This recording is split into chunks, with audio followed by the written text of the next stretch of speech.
We're back. Well, data from the National Pension Commission shows 146,920 employees joined the contributory pension scheme between January and June this year, has increased the industry's assets to about 16.76 trillion naira. Let's get a gauge now of the impact of President Tinubu's reforms on the pension industry and how the strike culture in Nigeria is impacting pension. Joining me now is Tunji Andrews, CEO Awabah, joining me via Zoom. Great to have you on the show. Good morning. Good morning. Thank you for having me.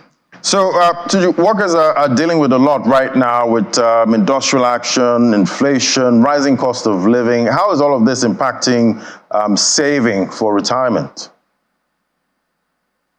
To be honest with you, I'm not really sure it's having much of an impact.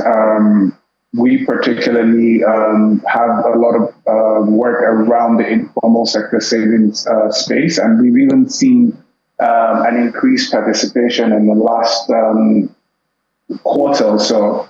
I generally feel people are beginning to understand that retirement planning is important for them. So we're seeing more and more people put in their hands to make sure that they have a well and healthy retirement.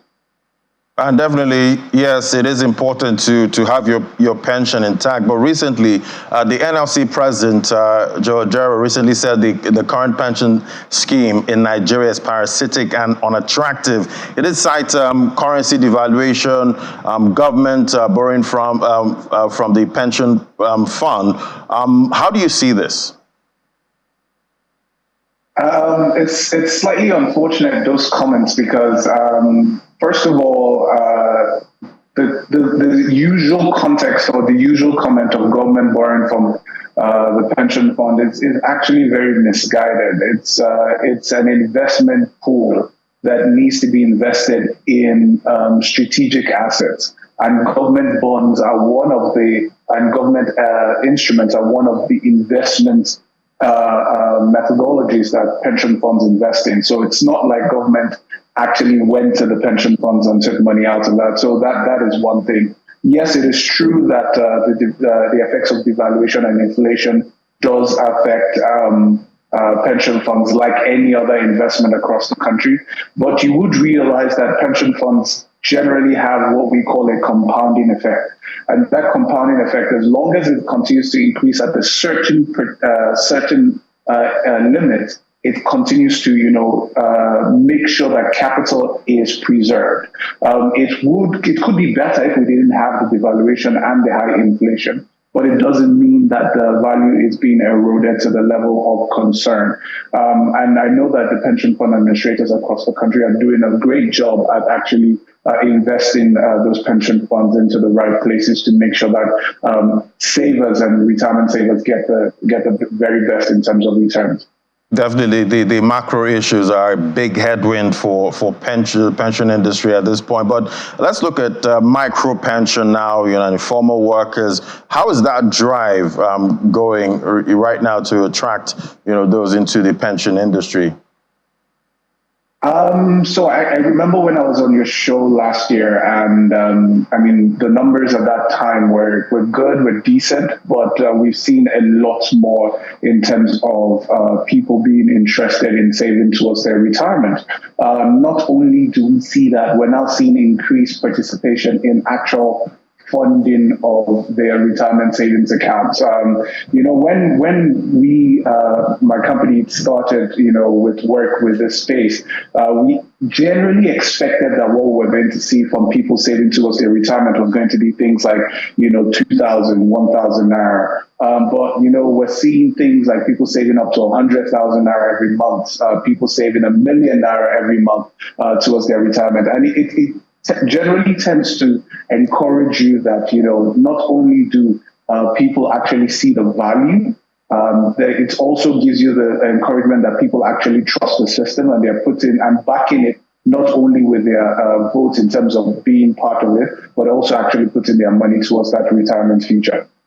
And what are we seeing in the industry now, looking at technology, innovation, and AI? Is it playing any critical role at this point? So yes, it is. Just like any other industry across the country, players like us who are, technology assistants to the industry, generally deploying all sorts of technology to ensure that, customers are able to get access to saving or get access to signing up wherever they may be. So, for instance, a company like us is making sure that you're able to go to the nearest POS terminal around you and be able to save towards your retirement. You could go to an ATM machine and basically be able to save towards your retirement. We're trying to make sure that wherever you might be, you are able to save towards your retirement, and it excites us. But that is not even where the place stops. It's also the considerations around, deploying new technology, as you just said, like blockchain and, things like Web3, to be able to make sure that customers have a robust engagement with how they reach out to their retirement savings. So yes, that is beginning, and we'll probably see a lot more in the coming months and the coming years. But yes, I can assure you that, this time next year, you'll really be surprised at some of the innovation that will be popping up in the industry. Yeah, definitely looking forward to that. But, the macro issues are definitely with us right now. How do you think the pension industry in Nigeria can hedge against the current macro issues bedeviling the economy right now? To begin with, pension fund administrators in the country have some of the very finest in terms of investment officers, the chief investment officers who work with them. And they are very seasoned, years and decades of experience in terms of how to best invest your capital. But I also do know, you hear those rumors here and there that the regulatory commission is also looking at ways to be able to expand how you can get better returns. And those conversations continue to be ongoing. But of course, like I said, they are rumors. But, the general thought is I would trust the investment officers. They've done fantastic up until now. You can look at the total asset base that is in the pension industry as of today, the growth it has had, and the growth it had from when it began. And you can only look into the future to see what is possible. And, everybody, there was a couple of months ago where there were stakeholder meetings with the real estate industry to see what that can pretend towards returns on investment. So I think that there is nothing to be worried about. You have the very best hands, managing your money. So all you have to do is just, continue to save and, basically look forward to a good and healthy retirement. Right. Good and healthy retirement. We're all looking forward to that. Thank you so much, Tunji Andrews, CEO Awabah. Always great having your perspective on the show. Thank you. Thank you for having me.